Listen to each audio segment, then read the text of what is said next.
Guys, welcome to my channel. তো আজকে আমি ঠিক করেছি যে রঙ্গন ফুল গাছ দেখতেই পাচ্ছ তোমরা নিচে পড়ে আছে, এটা বাবা এনেছে। এই গাছটা অনেক কটা ডাল নিয়ে এসছে পুরো শিকড় সমেত। তো আজকে এই গাছটা আমি বাড়িতে লাগাবো।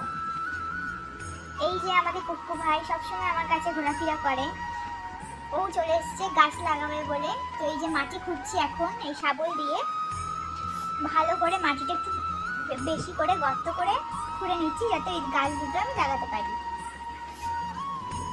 তো ওই ভাই কুক্কু ভাই ভীষণ জ্বালাতন করছিল গাছ নেবো করে।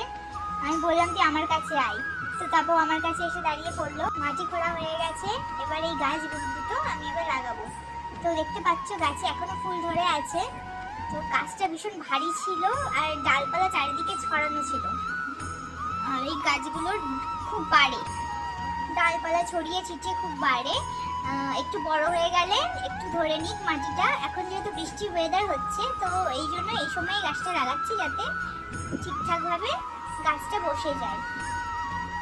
তো মাটিটাও ভেজা ছিল, আমার খুঁড়তেও কোনো অসুবিধা হয়নি। তো দেখো এই একটা ছোট্ট ডালে কতগুলো ফুল ধরেছে। তো যখন গাছটা ভরে ফুল ধরবে আর গাছের পাতা আরো অনেক বাড়বে, তখন দেখতে আরো সুন্দর লাগে এই গাছগুলো। তো এরকম গাছ অনেকেরই পাঁচিলের ধারে লাগিয়ে রেখে দিয়েছে, অনেক বাড়িতেই দেখেছি। তো আমিও আজকে নিয়ে চলে এসেছি, যেহেতু আমাদের বাড়ির সদ্য মাত্র পাঁচিল দেওয়া হয়েছে। তো গাছটা অনেক ঝাঁকড়া হয়ে গেছিলো, মানে ঝাঁকড়া বলতে ডালপালা এদিক ওদিক চলে গেছিলো বলে আমি এই গাছটা দড়ি দিয়ে বেঁধে নিচ্ছি যাতে ঠিকঠাক সোজাভাবে থাকে।